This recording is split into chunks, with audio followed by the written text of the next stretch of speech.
Fala, meu povo! Como é que vocês estão? Tão bem? Bora bater um papo sobre direito? Cara, é um assunto bem... Posicionar aqui o tripé novo, que não tá muito legal ainda. Troquei, mas ainda não ficou lá grande coisa. Vou pôr aqui o tema.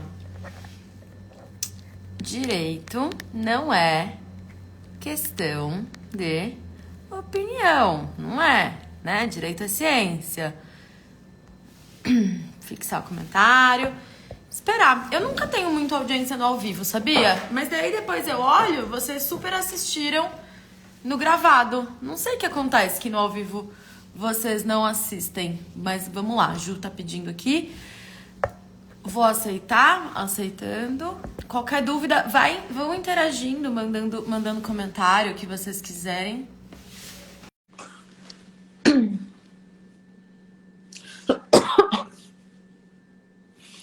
Foi? Opa, foi. Olá! Oi, Oi, Ju, tudo bem com você?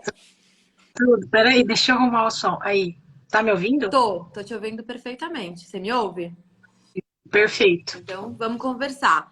Primeiro, Ju, queria que você se apresentasse um pouquinho, porque essa live vai ficar gravada, então vou deixar ela no perfil. Eu acabei de falar que no ao vivo eu sempre tenho uma audiência baixa, aí depois eu vou olhar, sei lá quantas visualizações. Então, acho que vão Mas eu compartilhar. acho, a live é isso, né? Deixar para também, para as pessoas no tempo delas conseguirem acessar. Acho isso legal. Exato. Se apresenta um pouquinho e aí a gente começa essa conversa. Tá bem. Meu nome é Juliana Faleiros, eu sou advogada, sou formada em Direito e Ciência Política. Advoguei muitos anos assim no contencioso de massa, contencioso mais artesanal, já fiz várias coisas na advocacia. Nos últimos anos eu tenho me dedicado à pesquisa. E a minha pesquisa é fundamentalmente em gênero, mas pesquiso o Brasil, que é o meu grande interesse em entender esse país. Brasil no sentido de entender a articulação, e aí eu fui aprofundando teoricamente, fui estudar pensamento social brasileiro com o professor Silvio, a gente faz parte lá do programa do projeto de pesquisa, então é o que eu tenho feito nos últimos tempos, pensar o direito, o Estado, pensar a questão de gênero, essa sou eu, basicamente. Maravilhoso. Eu acho que vou começar então trazendo isso. A minha sensação é que eu tô muito cansada. E aí eu tava vendo umas postagens, uma matéria acho que da Trip dizendo que parece que eu não sei, eu não vou lembrar a porcentagem agora, mas foi bem expressivo. Me chamou bastante atenção de que as pessoas não estão mais conseguindo acompanhar a notícia, porque tá todo mundo com essa sensação de eu estou esgotado, né? Ou o que que eu vou fazer, né? E eu acho que pela primeira vez, pelo menos no meu histórico de acompanhar a mídia, né? Claro que isso não é novo, não é de hoje, mas no meu histórico agora, pós-pandemia, de eu vivenciar isso, eu percebi que a ciência biológica tem uma coisa que na ciência humana, teve uma coisa que nas ciências humanas tem sempre, que foi uma descredibilização da ciência, né? Então, Sim, eu isso não me mesmo. recordo de outro momento em que eu acompanhava o noticiário que isso aconteceu com as ciências biológicas, das pessoas trazerem questionamentos que não fariam nenhum sentido.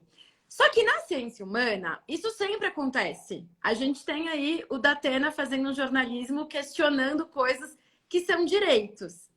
E aí a primeira coisa que eu trago para a gente começar essa conversa é: eu imagino que esteja todo mundo cansado e você escolheu estudar um assunto que eu adoraria que tivesse. Me fala, já publicou? Já tem final? No final dá tudo certo, sabe? A gente chega em alguma conclusão em relação ao Brasil e é tudo isso que a gente está vivenciando. E aí, antes da gente entrar na questão do gênero, eu queria que você começasse me ajudando a pensar sobre o que está acontecendo que a gente está colocando questões que são da ordem do direito no lugar do privilégio, do tipo, olha, quem pode abortar, como, por quê e mais, né? A gente está colocando coisas que são ciência na questão da opinião. E o porquê que isso é tão perigoso?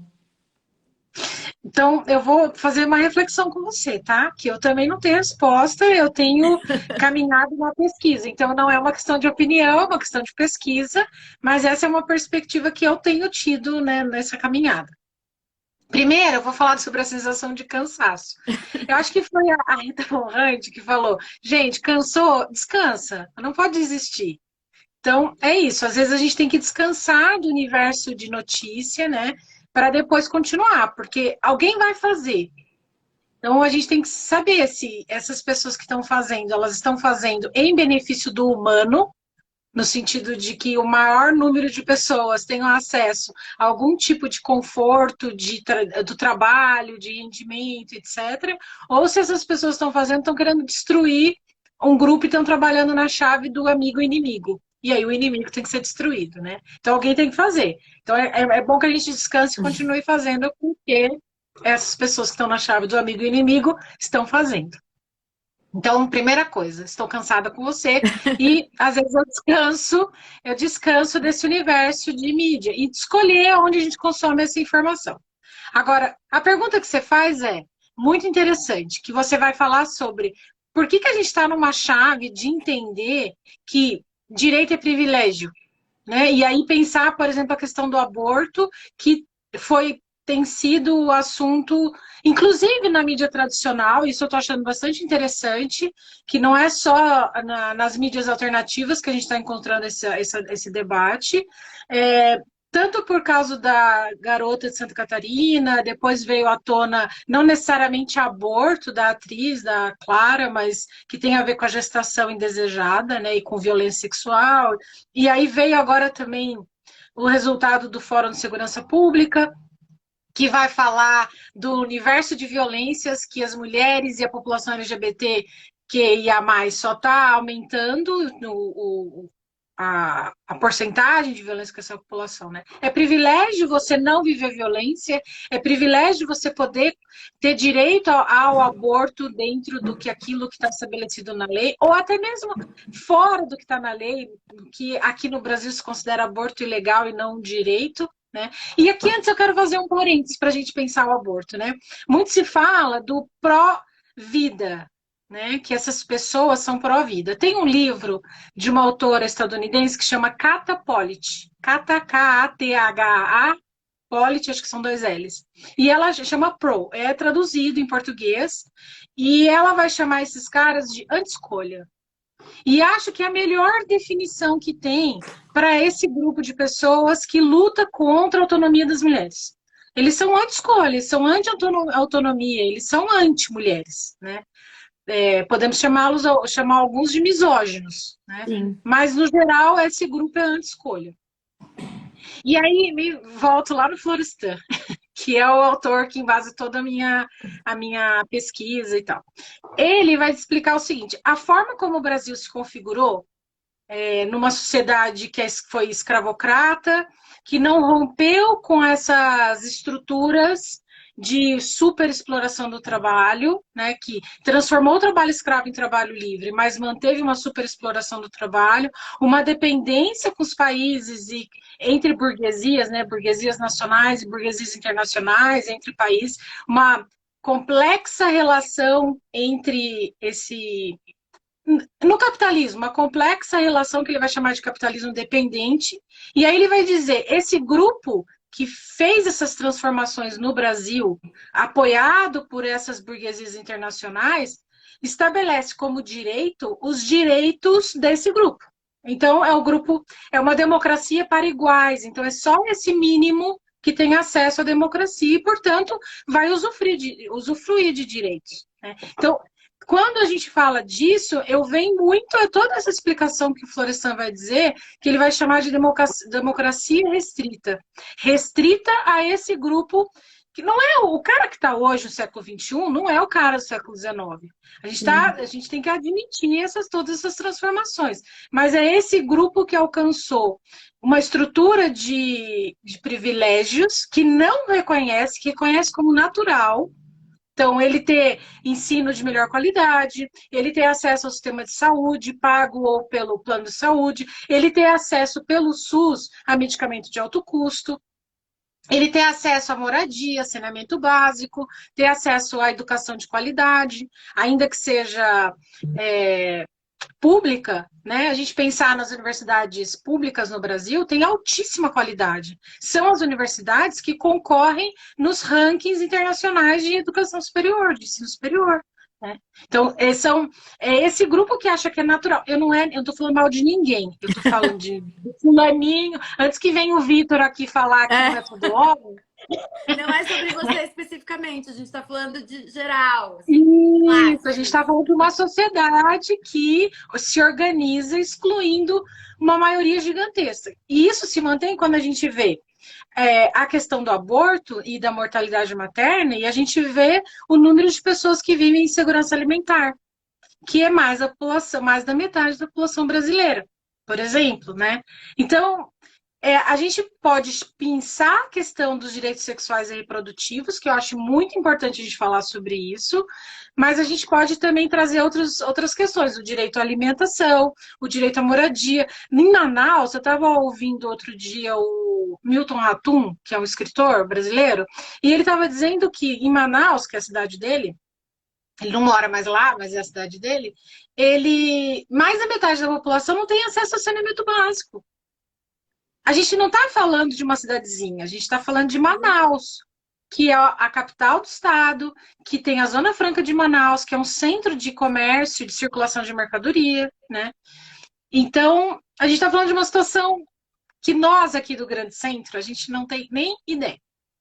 Né? Então, a gente não é privilegiada nesse sentido, mas a gente acaba até sendo quase privilegiada. E aqui no Tá, eu acho que é uma discussão besta também falar se a gente é ou se a gente não é privilegiado, porque a gente não está falando da gente, né? Então, eu explico essa situação a partir dessa leitura de que as estruturas da sociedade foram sendo organizadas de uma forma a manter o privilégio de um mínimo, que hoje é 1% da população que tem acesso, etc. Entendeu? E aí vai afetar a população mais carente em relação aos direitos sexuais e reprodutivos, assim. Tanto que essa menina, uma menina, né? Não tem outra situação. Essa menina de Santa Catarina. A notícia que eu vi outro dia é que ela teve que mudar de nome e de endereço. Para você ver a gravidade, acabou com a vida da menina e da mãe dessa menina e dos irmãos, eu não sei, né? A gente não vai saber nunca como que essa menina tá. E o triste dessa história, né, é que assim, essa menina, essa criança veio à tona. Como há um ano atrás, por exemplo, teve a história da Damares de divulgar na porta do hospital e tal. Então, assim, são essas pessoas que vieram à tona por motivos específicos, né? Porque vazou a gravação da juiz, enfim. Mas isso, na verdade, é cotidiano no judiciário Isso, e nos hospitais, exato. né? Essas violências sistemáticas contra essas crianças. Eu vi ontem a fala da Sâmia que ela dizia, né, que 70% dos estupros acontecem com menores de 18 anos. Então, a gente está privando essas crianças, né, assim, menor de 14, enfim, essas crianças de acesso nas escolas à educação sexual. A gente desmune completamente essas crianças de informação. E aí, quando elas são estupradas, a gente ainda responsabiliza essas crianças pela decisão, né? Isso, Nath. É um E ciclo aí, de quando violência que é muito absurdo na minha cabeça. no título que você deu, direito não é uma questão de opinião, porque esses direitos que a gente está reivindicando, né, os direitos sexuais e reprodutivos, o direito a uma educação sexual, o direito à alimentação, o direito ao respeito ao devido processo legal e toda essa estrutura, né, a gente não está pedindo nada, ele é baseado nem em pesquisas. Não é uma opinião. Tudo isso tem dados demonstrando, como você está falando, o número absurdo de crianças e adolescentes violentados, por exemplo. Porque também tem meninos, que é a minoria, mas tem muitos meninos também que são violentados. Que a violência contra meninas e mulheres acontecem, as formas de violência acontecem majoritariamente dentro de casa. Então a gente tem que pensar essa questão da família. A gente não está inventando. Não é uma questão da opinião da Juliana e da Natália, que deu na Veneta, e a gente veio falar aqui sobre isso. É ciência. E é isso, né, Ju? Eu acho que vale a gente pensar, quando a gente traz essa pauta do direito não ser questão de opinião e de que é uma ciência, de que tem dados demonstrando a importância, do acesso à educação sexual, de que isso é importante. Tem dados dizendo, em relação ao aborto, hoje eu li seu texto agora de manhã, dizendo, né, que a maior parte das pessoas sentem alívio. E aí tem aquela máxima do tipo, você conhece uma mulher que abortou? Isso não é uma pergunta, é uma afirmação. A gente conhece sempre, né? A gente sempre tem Sempre, nas nossas sempre. rodas, sempre vai ter alguém. É claro que talvez a pessoa não saia estampando aí, dizendo, olha, gente, hoje eu acordei e fiz um aborto, porque é um assunto super delicado. Moralmente, ele é delicado, né? Aliás, ele é mais delicado moralmente do que na questão do procedimento em si. Isso, porque o que se diz, o que a ciência mostra é que um aborto seguro, feito com acompanhamento, adequadamente, o risco de morte diminui drasticamente. Quer dizer, voltando lá na questão da democracia restrita, dessa maioria da população que é abandonada e que não vai ter direito a acesso à saúde da forma mais ampla possível, né? A estrutura de saúde, né? Porque saúde é uma coisa também a gente pode morrer, né? Porque a gente pode adoecer, né? É uma palavra, direito a esse acesso a esse universo que pode proporcionar. Quer dizer, negar isso é jogar para a morte. Não tem. Isso é dito por quem estuda. Então, e aí, interessante falar de ciência, porque, primeiro, essa questão da morte, que é um alto índice de morte materna, porque morte por aborto é considerado como morte materna, e as pesquisas demonstram que quem aborta no Brasil ela é mãe já, ela já tem filhos, ela é casada, essa mulher é casada, e ela é religiosa. Ou seja, majoritariamente ela é cristã, porque é a religião predominante cristã, né? Aí tem várias religiões, mas é a matriz religiosa predominante no Brasil. Então, essa desconexão com a realidade é muito perigosa, porque a mulher vai sentir alívio e vai sentir culpa ao mesmo tempo, porque tanto essa pesquisa que fala sobre o alívio, não foi feita aqui no Brasil, que fala que a mulher sente alívio. Mas a Kata Hippolyte também vai discutir isso, e ela vai falar, a gente tem que discutir o aborto numa seriedade, primeiro, porque é um direito da autonomia da mulher. E segundo, porque não tem que ficar falando que a mulher que aborta, ela vai se sentir mal. Não, ela pode se sentir mal, mas ela não vai se sentir mal. E Ela até, pode sentir um desculpa até te alívio. interromper, Ju, mas só para fazer um Pode adendo em falar. relação a isso. Existem milhares de coisas que faz a gente se sentir mal. E são coisas que não necessariamente, assim, se a gente colocar nessa conta, entendeu? Tem dia que eu tomo uma cerveja e no outro dia eu fico com peso na consciência de ressaca moral porque eu bebi. Entendeu? Então, não dá pra gente Isso. colocar essa métrica de vai se sentir mal. Não. Porque, claro, toda vez que eu tenho que tomar uma decisão, me cansa, é exaustivo. E não necessariamente é porque estou fazendo um aborto, né? E toda a carga que isso vem. Nath, e pensando, por exemplo, na condição de vida das mulheres, sobre se sentir mal, essa super exploração do trabalho, nós brasileiros estamos vivenciados, que eu demoro, por exemplo, uma grande cidade. Aqui em Curitiba, por exemplo, eu estou em Curitiba, não é uma cidade enorme como São Paulo, mas tem uma grande Curitiba também. Quantas pessoas não moram numa cidade e trabalham em outra da Grande Curitiba e demora, portanto, 1, 2 horas para chegar no trabalho, deixa os filhos ou com a vizinha ou na creche, e se essa criança está doente, ela não tem como faltar, e toda aquela falta de estrutura, e depois trabalha em condições precárias, às vezes não é registrada, não tem férias, tem 13º, é assediada por colegas moralmente ou sexualmente, ou pelo chefe, e volta para o trabalho, tem que dar conta da casa das crianças, etc, etc. E aí, quando ela se vê numa situação de gravidez indesejada, porque ela exerceu a sexualidade dela, porque aí também vão falar que quem não quer não faz, né? E aí, isso. E aí ela vai ela não tem dinheiro, ela não, às vezes, vamos pensar até numa situação em que ela tem o marido, que ele trabalha, nem estou pensando numa situação mais drástica que ela está sozinha, isso. Ela pode não querer mais um, não é nada contra aquele indivíduo, sabe? É muito. É não nos ver como sujeito de direito. Exato. Não ver a mulher como um sujeito que pode desejar, que pode decidir. A gente não pode decidir. E até é louco, eu sempre fico pensando nesse argumento, né? Que as pessoas colocam do tipo, mas é uma vida. Eu nem vou entrar muito no critério do que é concepção de vida e tal. Mas eu fico pensando, porque as pessoas se preocupam tanto, mas elas esquecem que uma vida é para sempre. Assim, a criança vai para sempre, depois que nasce, né? E todos os traumas que essa criança pode lidar por não ter sido quista, não ter sido desejada, não ter sido... E tantas outras coisas. E aí a gente ignora essa parte da discussão. É como se a gente colocasse todo mundo sendo apto a ter filho. E assim, tem gente que não tá apto a ter filho. Tem gente que é o melhor que pode fazer é não colocar uma criança na sociedade. Exato, exato.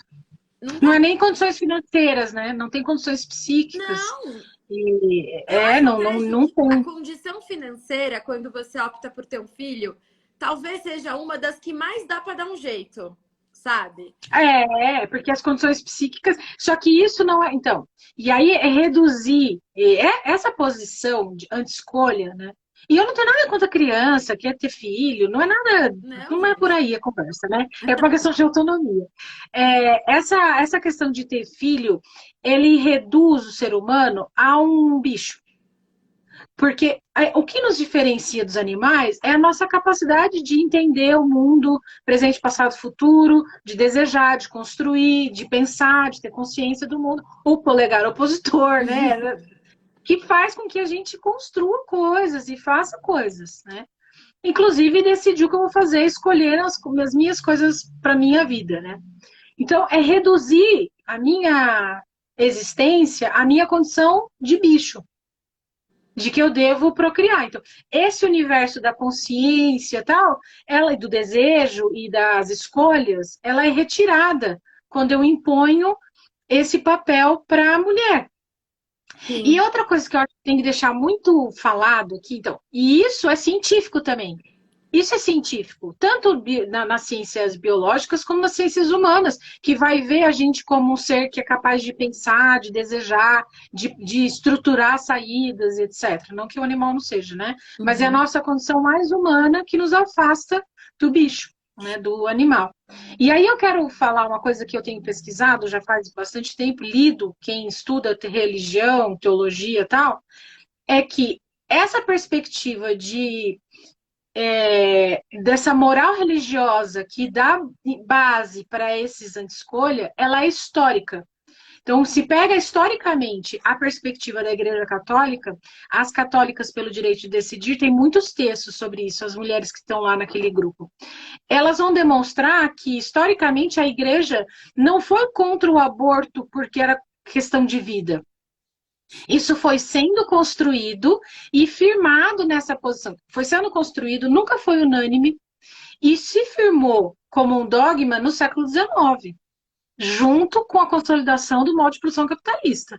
Então, veja, as conexões que têm que ser feitas, a gente tem que olhar a política, a gente tem que olhar a economia, a gente tem que olhar a religião, tudo isso numa perspectiva histórica. Então, existe uma tendência de falar sempre foi assim, mas não sempre foi assim.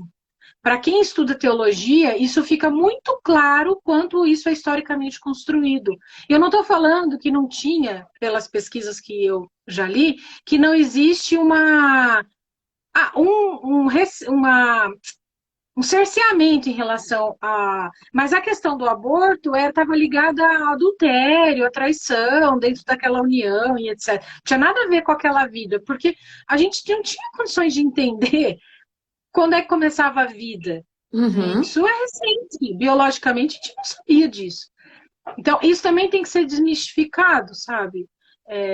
E outra coisa, que também é científico e também é uma grande hipocrisia. Quando a gente pensa, teoricamente, a forma como a gente vive e como a gente se organiza, a influência do liberalismo para organizar as instituições, as nossas relações, etc., proibir uma mulher de escolher ter um filho ou não é completamente contrário ao liberalismo.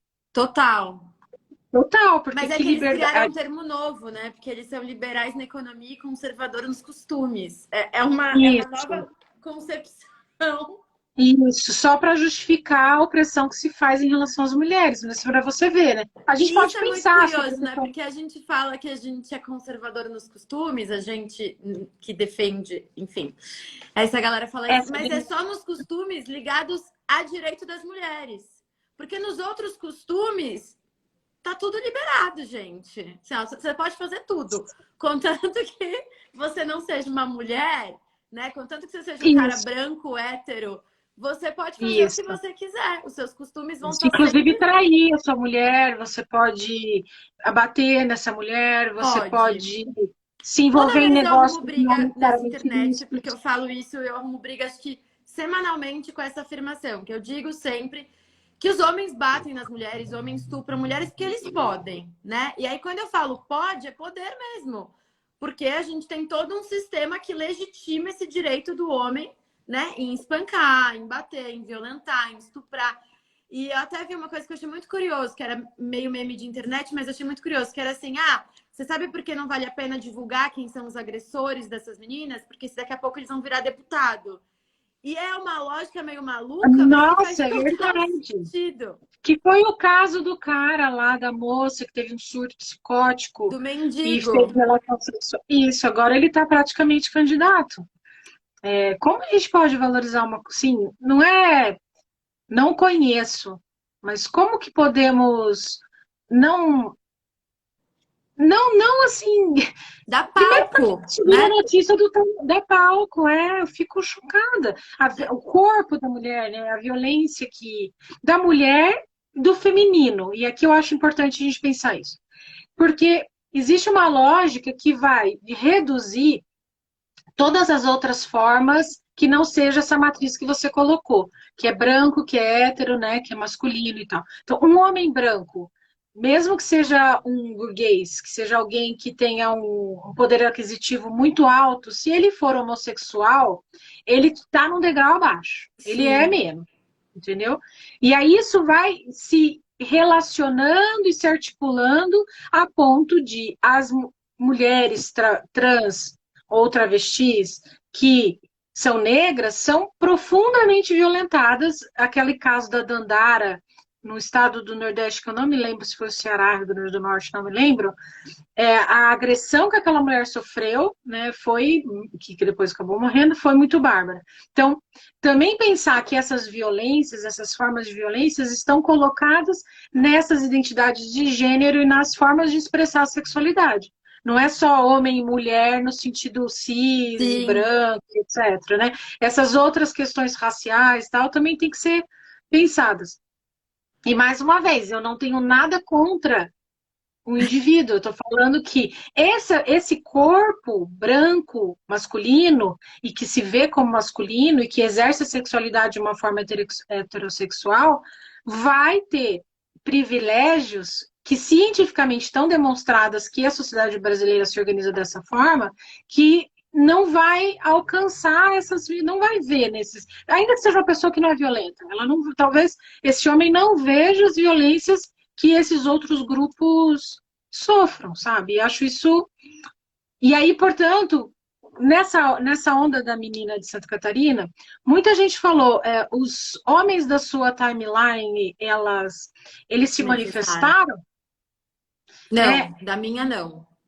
Então, Eu tenho poucos homens aqui também, né? Mas que eu sigo, enfim. Mas não se manifestaram. E eu acho muito curioso isso, porque é quase. E eu tenho várias discussões em relação a isso com o Carlos aqui em casa, porque é quase quando o homem ele vai falar sobre direito das mulheres ou sobre nem todo homem ou isso, é sempre para uma mulher, né? E no último evento que eu participei de saúde mental aqui na Vila Madalena, que eu fui convidada para falar sobre saúde mental das mulheres e tal, pensando direito, enfim, eu falei isso, assim, é muito cansativo, sabe? Porque é sempre mulher falando pra mulher, é sempre entre a gente, isso. assim. É sempre a gente consumindo, a gente tentando, e a gente debatendo direito, e a gente levando isso. E aí, quando a gente tem algum homem aliado, supostamente, ele é aliado na nossa roda, mas na roda dele ele não é. Porque, Não necessariamente, né? né, Pode trazendo ser que seja, mas não é a maioria. não Não é a maioria. se for, é muita exceção. E aí, trazendo aqui pro. Eu sempre brinco, né? Trazendo para a língua dos manos aqui, a gente pensa que com os parças, né? No grupo do WhatsApp, você não se posiciona, você não. E aí, eu, enfim, também fiz faculdade de Direito e sempre fui odiada na faculdade. Hoje eu acho que as coisas estão muito mais fáceis da gente se posicionar. Eu vejo aqui na escola das crianças tem um coletivo feminista, sabe? Eu vejo que as crianças e os adolescentes E nas próprias faculdades, enfim, os posicionamentos estão muito mais claros, assim, você consegue achar grupos para você ecoar, né? Quando eu fiz faculdade, não. E aí eu lembro que eu tive um professor na faculdade que teve um estupro coletivo no Rio de Janeiro, e o cara trouxe uma coisa assim, ah, mas todo mundo gosta de uma putaria. E eu fui a única a falar, não, mas pera, gente, estupro coletivo não é putaria. Estupro coletivo é estupro, né? Putaria é outra coisa. E aí, quando você se manifesta e você pontua, você é a pessoa do, ah, lá vai, sabe? E Isso. isso causa um transtorno, é cansativo para quem se coloca. Só que demorou muito tempo para eu entender que é cansativo, mas qual é a minha outra opção? E aí fica o recado para os homens que porventura assistirem isso. Não é pra gente que você tem que se posicionar. É bacana, legal você contar que você leu, que você estudou, que você pesquisou, que você foi atrás. Mas assim, fala com os seus, né? Porque homem tá ouvindo homem. Então, Isso. a gente vai Aí se saiu matar uma de novo. pesquisa agora, vamos falando em ciência, saiu uma pesquisa agora, recentemente, dizendo o que é o homem, que o homem brasileiro pensa. E uma das coisas é que 19% não se não se coloca numa situação exatamente o que você está falando, tá? Não Uhum. vai se contrapor numa situação em que há algum tipo de violência, não precisa ser violência física, algum tipo de 19%. Eu escrevi sobre isso outro dia. E aí, a questão é, se 19% apenas se manifesta, significa, inclusive, que as pessoas que se dizem progressistas ou de esquerda também não se manifestam. Exato. Então, a gente tem que pensar bom, a pesquisa está nos mostrando um recorte importante, tem uma metodologia para mostrar isso. Então, esse debate tem que estar colocado, eu tenho insistido isso, tem que estar colocado, principalmente agora, que a gente vai ter um processo eleitoral, que vai Quero falar eleger disso. deputados, deputadas, senadores, senadoras e o presidente da República, governadores, né, nos estados. Quais são as posições dessas pessoas que você vai escolher? Você não, né, Nath? Estou falando Sim, aqui, sim, é sim. o meu modo de falar. Que você vai escolher a respeito dessa temática. Não precisa falar, fazer um checklist, mas como ele se posiciona sobre a vida das pessoas. Porque Eu acho legal falar de fazer um gênero é checklist, toda a sabe por vida. quê, Ju? Porque a gente faz checklist para tanta coisa, sabe? E quando a gente pensa em quem a gente vai votar, é quase como se fosse uma abstração, assim, do vou chegar lá e vou ver e vou saber. E eu gosto de trazer isso, e eu quero que a gente fale disso. Só vou pontuar uma coisa antes de Pode falar. falar sobre eleitoral, porque esses dias eu fui num almoço na casa da família do Carlos, e eu não tenho, assim, muita intimidade. Da tia, sabe? Assim, uma coisa bem, bem distante. Zero intimidade para me posicionar. Então é aquele almoço que você, tipo, beleza ali, sabe? E aí, um primo dele fez um comentário super bem homofóbico, assim, uma coisa bem que não ia passar, assim, que eu tava tipo. Aí o irmão dele pegou e falou assim: Não, mas é horrível isso que tu tá dizendo. Nossa, que coisa horrorosa. E pontuou na hora e tal. E depois eu falei: Nossa, eu achei tão legal que ele se indispôs na hora. Porque, primeiro, quem é da família é ele, é muito mais fácil pra ele não levar esse ridículo, né? Segundo, ele é homem, né? E aí tem aquela coisa do tipo, pera lá, baixa sua bola que o que você tá falando é horrível. E aí eu fiquei pensando. Autoridade. Oi? Ele tem autoridade, Ele ele é tem homem. autoridade. E aí eu fiquei pensando sobre isso, sabe? Até de ter me chamado a atenção. E quantas vezes nós mulheres a gente vai, a gente se posiciona e a gente fala: Não, isso é horrível, não pode falar. E é tão. Ai, ela vai achar e tal, que a gente não fala: Ai, olha que bonito que a Ju se posicionou, achei tão legal que ela foi. Não é? Não, se fosse uma mulher assim, Ah, ai, pra quê? Causou. Levantou um clima que não quer se precisava. aparecer, quer se aparecer. Quer se Exato. aparecer. E aí, Exato. E falando aí, agora. sobre qualquer situação, né? Numa situação homofóbica, numa situação política, porque tudo é política, né? A gente está Tudo, falando de política, a gente está falando de moradia. Se começar a falar das pessoas que estão em situação de rua, que aí em tudo é São Paulo, por política. exemplo, aumentou 30% o número de pessoas em situação de rua, vão falar que a gente está falando, etc. Eu já nem ligo mais. Não, eu nem. Eu Quer já, falar, gente, eu fala. já Se eu tenho os abrir a filtros. boca, Eu tenho os filtros aqui e eu brinco que o Instagram me protege com o algoritmo, porque embora tenha uma audiência até bem razoável, já que eu não trabalho com isso, né? Que eu enfim, eu só uso o Instagram aqui mesmo. É, E eu falo que o algoritmo me protege, porque é muito difícil cair alguém aqui falando uma coisa muito aleatória. Já lá no TikTok, não. Vira e mexe, vem uma galera que eu falo, meu Deus, nunca vou ler esses comentários. E aí, esses dias me chamou a atenção que uma pessoa voltou a me seguir, me mandou um textão falando, eu te seguia quando você falava muito mais sobre política. E eu fiquei pensando, mas eu falo de política todos os dias. Se eu falo de pensão alimentícia, se eu falo de violência contra a mulher, violência material, tudo isso é política. É porque eu acho que as pessoas ficam esperando um posicionamento partidário, né? E que a todo tempo a gente se manifeste partidariamente. E política não é política partidária, pode ser também, né? Mas política A é... política partidária é um pedaço disso. É um Exato. pedaço dessa história. É de tempos em tempos. É outra. É, E quando eu falo é um pingo.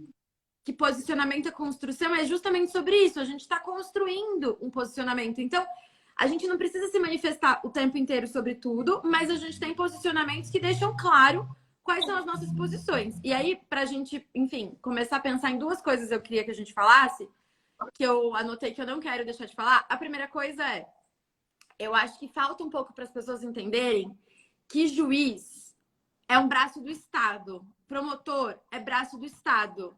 Então, quando a gente critica o juiz, a gente pode falar daquela pessoa exclusiva, a gente pode falar, olha, essa pessoa teve essa atitude, tal, tal, tal, mas nem sempre é sobre a pessoa. Muitas das vezes é sobre o cargo que ela ocupa, que é um braço do Estado, né? E aí, dentro de um Estado democrático de direito, a gente não pode tolerar que o juiz e o Ministério Público sejam tiranos, né? Tenham essas atitudes que são muito complicadas. E eu queria, não sei se você assistiu, se você não assistiu, eu já vou te convidar para assistir também. Tem uma série Netflix que chama Juízo, você viu?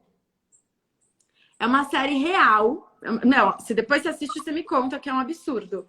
É uma série real de uma juíza da Vara de Infância no Rio de Janeiro que autorizou filmarem as audiências dela. E aí disso fizeram um documentário. E aí, eu tava aqui em casa, enfim, Carlos, tava assistindo, comecei a prestar atenção, eu falei, não, isso não é real, não é possível. Ninguém ia autorizar ser filmado uma coisa dessa, não é possível. Aí eu fui ver, sim, a história é real. O que eles fizeram é que a parte do depoimento do menor de idade é um ator que faz, né? Então mostra juiz, o promotor, defensor público e o ator. E aí eu falei, gente, isso é muito cruel, isso não pode ser real, não pode ser real. É real, sim. E depois eu fiquei pensando, na verdade, não só isso pode ser real, como provavelmente essa mulher vai se candidatar a algum cargo agora. Não sei, não conheço, tô supondo, enfim, pensando no conservadorismo que a gente está enfrentando, né? E vai ser super aplaudida, do tipo, é isso mesmo, bandido bom vai ser preso, CPF baixado, todas aquelas coisas horrorosas. E aí, por que eu trouxe esses dois links? Do juiz, dessa mulher e de uma coisa, porque eu vejo um discurso que me dá um pouco de gastura.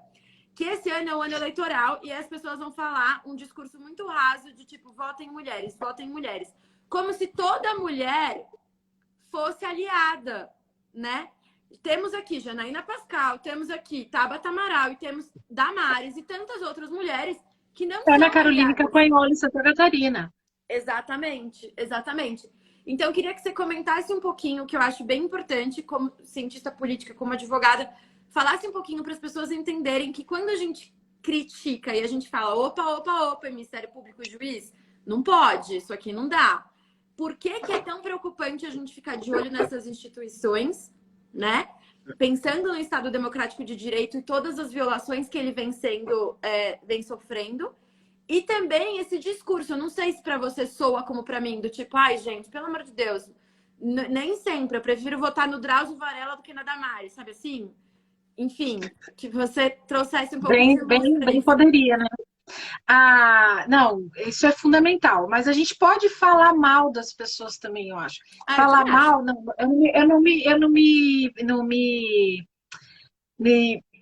não falei direito, não é falar mal da fulana que ela tá feia, mal vestida, é isso falando. A gente pode colocar a posição dela na mesa para o debate. Sim. Te deve. Também te deve. Isso é uma coisa fundamental.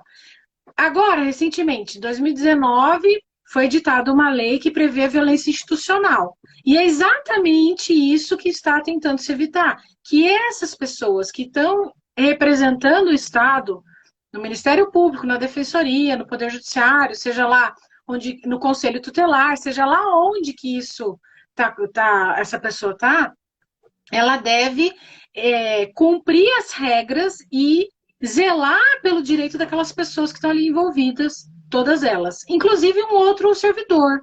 Né? A gente está falando, por exemplo, de uma criança vítima de estupro, que foi pleitear o direito e não teve o direito, violência institucional. Mas também pode ser um servidor, pode ser, né? As relações dentro dessas instituições têm que estar colocadas. Então, penso que essas pessoas têm que ser nomeadas e elas deve ser averiguado dentro dos direitos que ela também tem que ser pensada, tem que ser preservada, ela também tem que ser punida eventualmente. Né? Ela tem que passar por um Sim. processo disciplinar. Não pode ser. Tá lá, tá a prova de que ela revitimizou essa criança e essa mãe. Por exemplo, a gente está falando desse caso que está ainda muito discutido. Isso é uma coisa, então eu acredito que tem que ser nomeado. Nomeado, Acho que né? Dado... tem que ser nomeada, exatamente, tem que ser nomeada. Agora, o fato de nomear, não, a gente não pode reduzir as coisas a esses nomes. Porque se a gente for pensar, é uma estrutura violenta. Então, a gente tem que repensar essas estruturas como elas estão organizadas. E, eventualmente, tentar pressionar para que essas, não só para que essas coisas não mais aconteçam, mas são muitas frentes. Então, essa juíza e essa promotora tem que passar por um processo disciplinar e, eventualmente, serem punidas, o que eu acho que não vai acontecer nada, mas, enfim, eu espero que aconteça alguma coisa, e pensar como que essas estruturas estão organizadas. Vamos pensar na carreira no Poder Judiciário, da magistratura. Como que essas pessoas estão sendo admitidas como representantes do Estado? Essa é uma questão que a gente tem que pensar. Como que elas estão... Qual é o preparo para prestar o concurso e etc, etc. Nós já não necessariamente já falamos, já descriticamos, todo mundo fala disso. É um processo em que assim, subliminar, ele é de privilégio. Porque quem é que tem condições de estudar tantas horas por dia, durante tanto tempo, para ser aprovado num concurso e, então, entrar numa carreira de alto escalão? Porque é uma das carreiras mais bem remuneradas do Brasil. Não, ninguém toca na carreira do Poder Judiciário, nem do Ministério Público, etc. Então, por aí, por exemplo, a gente poderia pensar nessa pressionar para redimensionar e realmente democratizar o acesso, porque não é democrático. O acesso é restrito a essas pessoas. Há 1 ou 2 anos atrás, uns 3 anos atrás, saiu uma notícia de que juízes, eu não sei se foi em Pernambuco, foi algum estado do Nordeste, eu acho que foi em Pernambuco. Os juízes admitidos, né, aprovados no concurso, iam passar por um processo de andar de ônibus na cidade. Você acha que entende? Você entende o nível, onde a gente está? O distanciamento, né? É um distanciamento. Isso, completo, exato. E aí, bom, isso é uma questão. Agora, isso é uma questão prática, que a gente pode pressionar as instituições para reorganizar, para punir, para fazer valer a lei. Agora, a gente tem que também pensar mais teoricamente como que isso se dá. Como é que a gente chegou nesse lugar? Como é que a gente chegou numa situação em que a sociedade ela é o tempo todo reprodutora de violências e desigualdade, mesmo com uma Constituição que se pretende democrática, cidadã e etc. Isso está subliminar. Quanto mais a gente tenta construir um direito democrático, né, uma estrutura democrática, mais subliminar vai ficando. E aqui eu vou dar 2 exemplos. Um exemplo é a questão do aborto, exatamente. Então, por que não enfrentamos essa questão do aborto? Então, o lugar é o Congresso Nacional. Eles não vão ter coragem de enfrentar e tirar o direito ao aborto em caso de risco de vida para as mulheres. Eles não vão ter coragem de proibir o aborto, porque o Brasil vai... Primeiro que o Brasil é um país importante no cenário internacional. Vai ficar nesse cenário internacional, eu acredito, né? Ou eu sou muito iludida, tá? Numa situação completamente fora do esquadro. Porque os Estados Unidos já está recebendo críticas absurdas. Até o Boris Johnson reclamou e criticou da decisão da Suprema Corte. Tentaram fazer isso, e isso está em suspenso no STF. Vê a decisão do Barroso em 2016. A Rosa Weber fez uma audiência pública, porque tem uma DPF para discutir isso, e sentou em cima, não seguiu. Mas o governo atual está fazendo por meio de decreto, por meio de portaria. Então, é isso que eu estou falando que é subliminar. Então, por meio de documentos que vão organizar isso, eles estão ampliando o não acesso a esse direito, por exemplo, do aborto, né? Então, manter acesa essa chama e esse movimento, e a gente não pode esperar só das instituições. Se a gente for esperar só, pelo contrário. Então, tem que se unir em coletivo, em movimentos sociais, etc., para pressionar que as instituições não... Mas ainda acho que, teoricamente, a gente tem que pensar como que as estruturas políticas e econômicas, elas se dão, e aí eu convido todo mundo a estudar o Florestan, que eu acho que ele é um bom intérprete do Brasil para explicar como é que a gente chegou aqui. Não, maravilhoso. Você vai falando, eu fico pensando duas coisas. Primeiro que eu queria te ouvir falar sempre sobre várias coisas, porque minha cabeça vai pipocando de coisas que eu queria linkar e que eu queria continuar, enfim. Pode falar. Não, e vamos marcar muitas ainda, muitos assuntos. E uma coisa que eu queria que a gente pensasse, né, Ju, que você falou, eu acho isso muito importante, assim, dos coletivos, dos movimentos e tal, porque todo mundo tem a ideia de que a gente faz política de 4 em 4, de 2 em 2, quando a gente vai e vota. Vota para o presidente, vota para o governador. Para deputado, ninguém nem acredita que é fazer política já. Deputado, senador, as pessoas ignoram completamente a relevância, né? E é fundamental. E é fundamental. Porque veja o orçamento que é na mão deles. É fundamental. Né? Agora... E aí, eu gosto muito de falar sobre isso, porque quando a gente tem um posicionamento e a gente quer que as coisas se movimentem, você precisa participar ativamente. Eu falo muito disso quando a gente traz para uma esfera menor, por exemplo, reunião do condomínio. Não dá para você reclamar do que foi aprovado se você não frequenta, se você não vai, você não vota, você não participa. Ah, é chato, né? Viver, ser adulto, todas as obrigações que o adulto nos gera, é chato, gente. Tem várias coisas que eu não queria fazer. Não queria declarar imposto de renda, não queria fazer várias coisas, mas tem que fazer e ponto, né? Não tem muito o que fazer.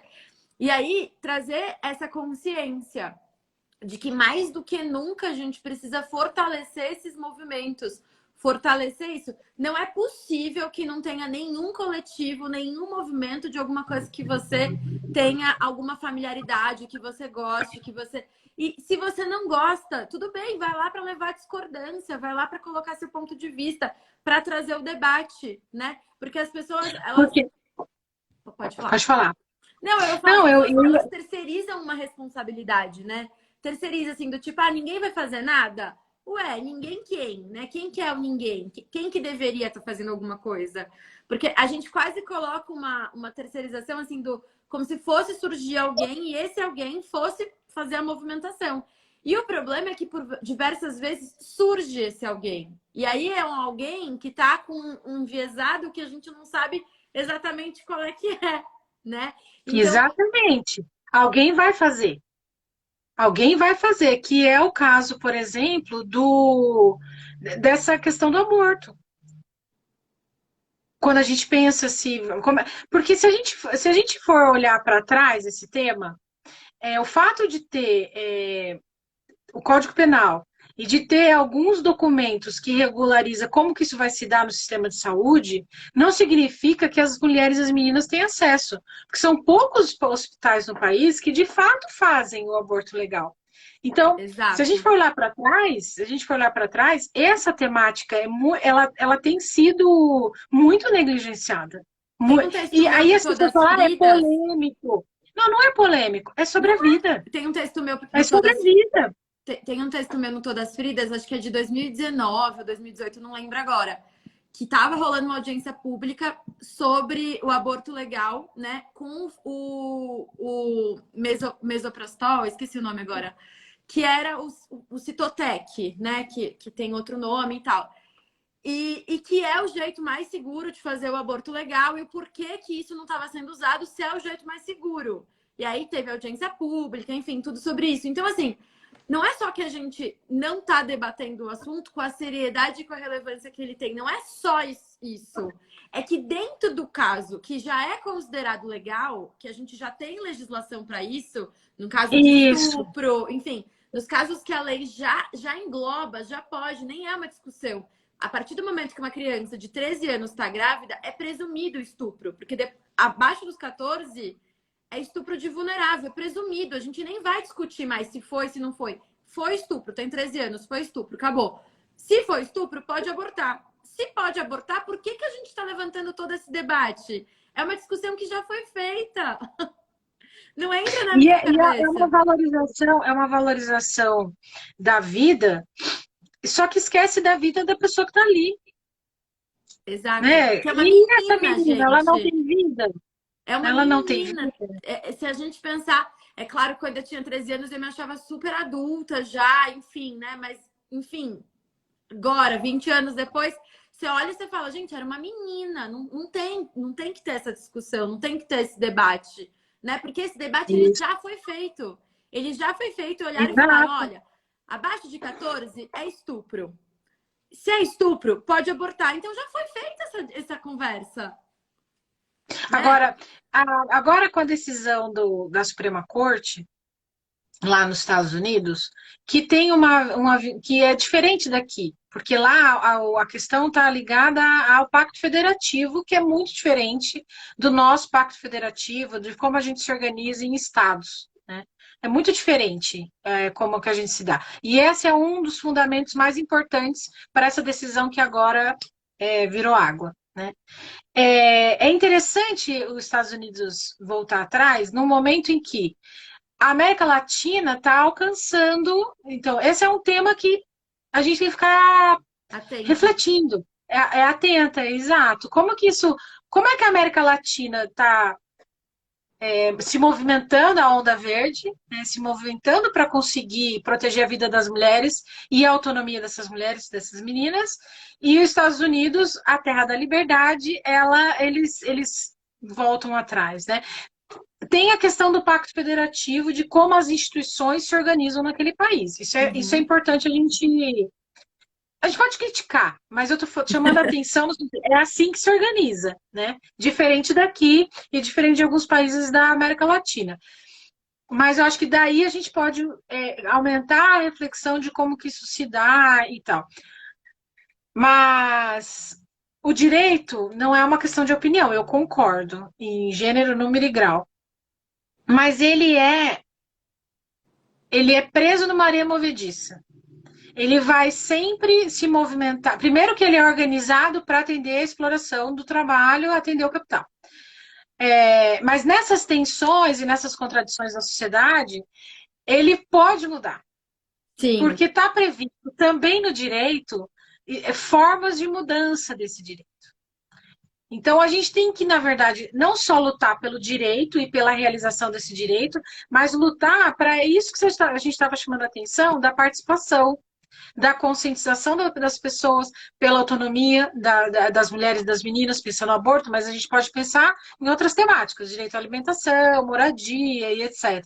Para incutir na sociedade a aberração que é uma criança precisar pedir no sinal.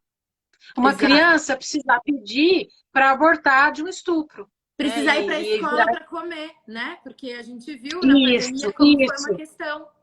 As crianças fora da escola não tinham o que comer. Isso é direito. Só que esse direito pode ser transformado. Então, a gente, na verdade, tem que trabalhar em várias frentes, né? Cada um com a sua formação e com as suas condições, mas de tornar isso uma coisa bárbara, de falar, não, a gente não pode permitir que isso aconteça. Né? Uma criança que dorme na rua, como que a gente admite, né, que uma criança dorme na rua porque não tem onde morar? Então, a gente está falando de criança, mas a gente pode pensar no adulto também. Eu ouvi o Mascaro falando uma coisa, o Alisson Mascaro, que eu acho brilhante, que ele falou assim, em uma das aulas que eu assisti dele, ele falou assim, A pessoa tá lá há 20 horas trabalhando na plantação de cana, né? Aí vai o direito dentro desse sistema capitalista e fala: não, isso não pode. Vamos dar um guarda-chuva. Vamos dar um copo d'água.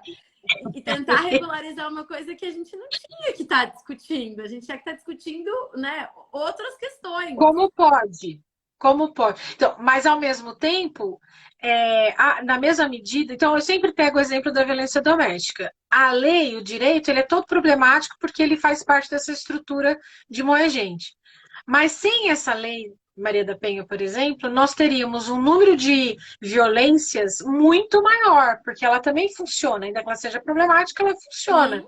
Então, não é abrir mão do direito nem de todas essas conquistas, é trabalhar nessa frente, defender isso e tentar trabalhar para entender como que essas estruturas se organizam e vencendo e superando essas questões. Então, acho que é bem trabalhoso.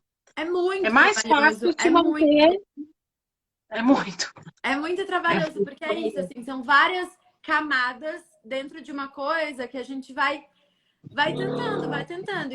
E parece que é um nó sem fim, né? Porque no moral da história, tudo que a gente vai tirando dessa camada, a gente vai pensando que a sistemática do problema tá mais embaixo, e tá mais embaixo, e tá mais Isso, embaixo. E a gente vai cavando.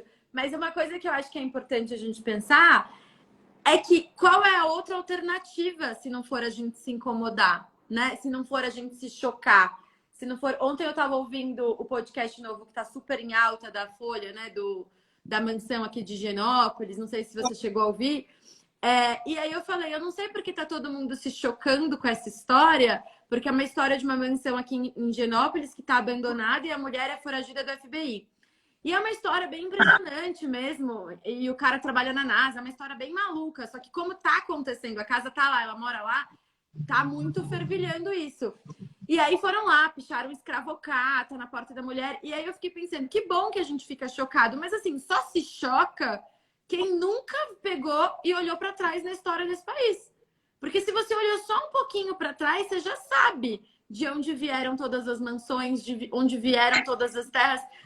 Não é uma surpresa, né? De onde isso aconteceu. Sim, eu A brinco... gente fica mexido, mas não, ó, Não chocado, né? Não surpreso, né? Acho que a surpreende. gente... Surpreso a gente não pode ficar, porque, né? A gente sabe de onde que...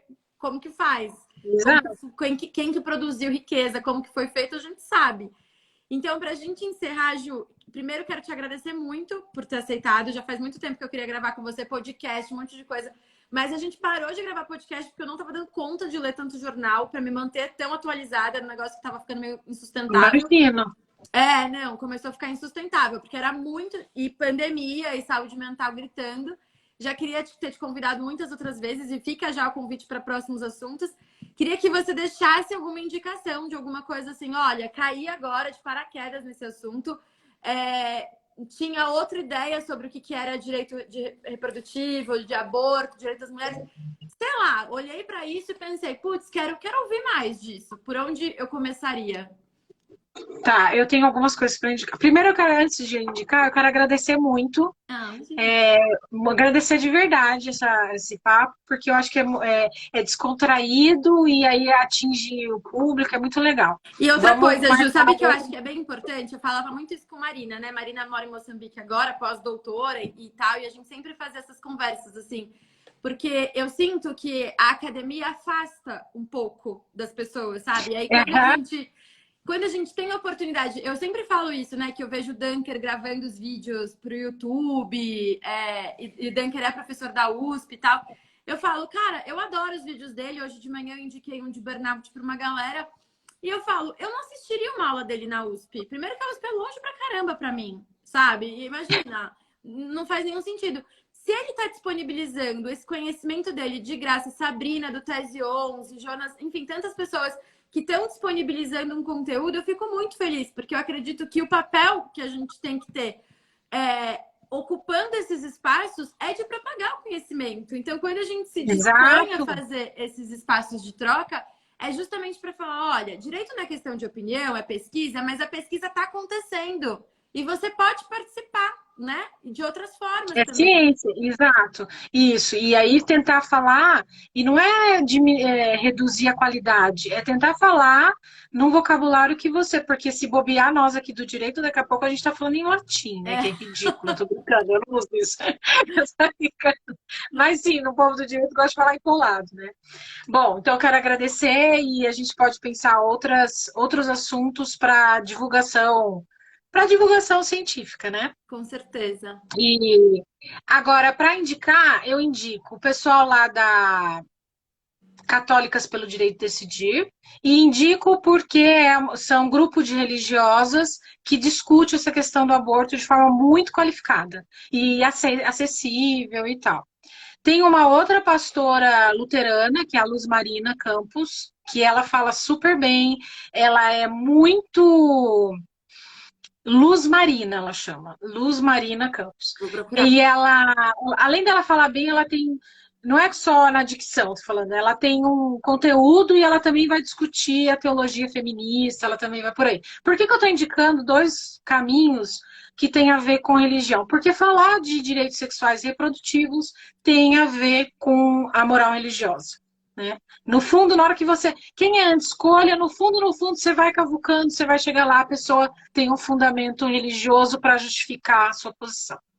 Sim. Então, a princípio, eu indicaria esses, e eu indicaria esse livro que eu comentei, que é um livro fácil, assim, ela é ativista, ela não é acadêmica, não, ela se debruça sobre esse debate.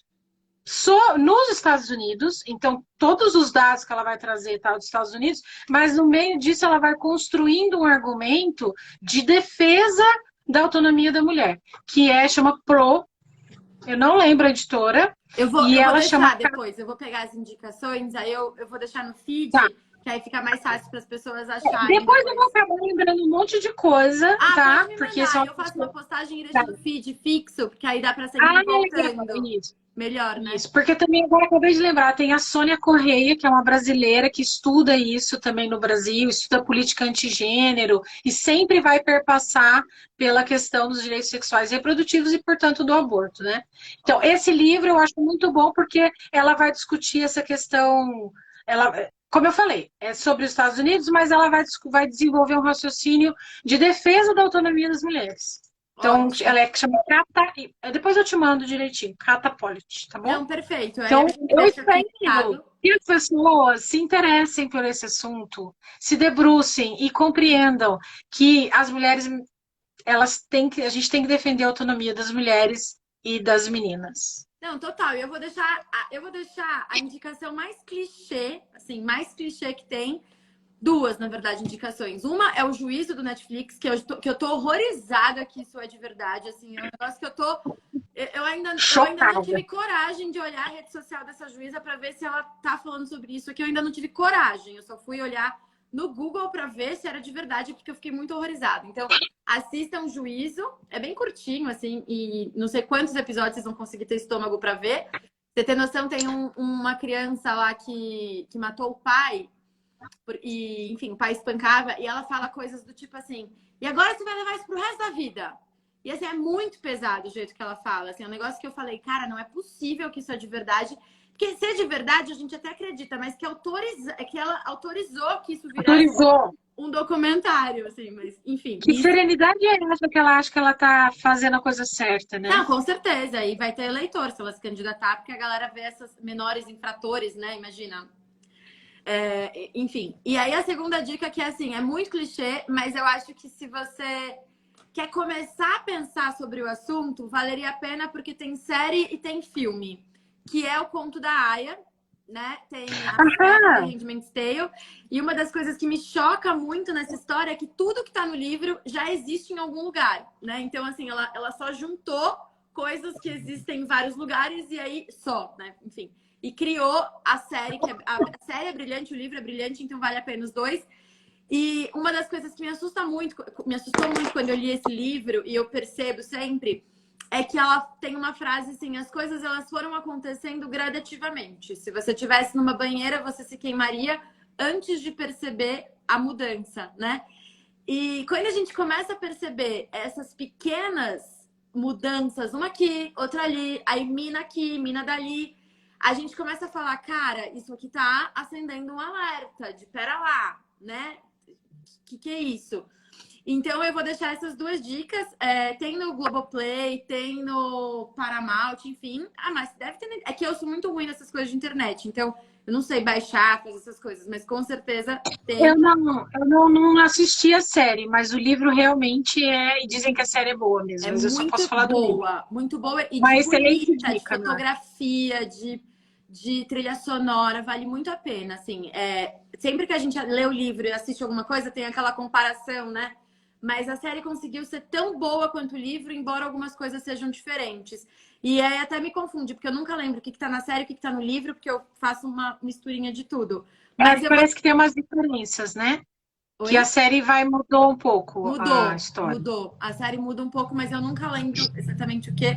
Faz muito tempo que eu já li o livro também. Mas eu deixo essa dica introdutória. Acho que se você quiser começar a pensar nisso, embora seja uma história de ficção, acho que vale a pena você olhar com calma e se envolver, né? Vai causar ali uma indignação que pode ser o foguinho que você está precisando para criar essa Aham, indignação, para prestar atenção. para prestar atenção. É, E por último, Ju, quero fazer o adendo, assim, esse ano é o ano eleitoral, acho que não dá pra gente passar isso batido, então faz checklist do seu candidato, sim, dá uma olhada, como ele se posiciona, sabe? Como que ele tem falado a respeito, o que ele pensa a respeito. Pega assuntos que são sensíveis para você, que seja o direito das mulheres, que seja o meio ambiente, que seja questão dos animais, enfim, assuntos que sejam ali do seu interesse, que sejam razoáveis, faz um checklist, como ele se posicionou, o que ele vem pregando. Eu acho que isso é super importante, né? Porque se a gente fica com essa falsa ideia de vota em mulher, acho muito preocupante. A gente coloca a Tabata Amaral aí para jogo, Janaína para jogo, tantas outras para jogo que não são aliadas, né, nessa discussão. Então, que são tem esses. uma posição, que o fato de ser mulher, né, elas têm uma posição bem marcada. O Exatamente. programa, né? Dá uma olhada no programa que eles apresentam. E Exato. aí veja se tem sintonia com aquilo que você está pensando sobre a vida. Tá Exatamente. certo? É isso, Ju. Brigadão. Uma boa semana para você. Valeu. Sempre que Para você precisar. também. Obrigada. Um beijo, linda. Tchau, Beijinho. tchau. Tchau.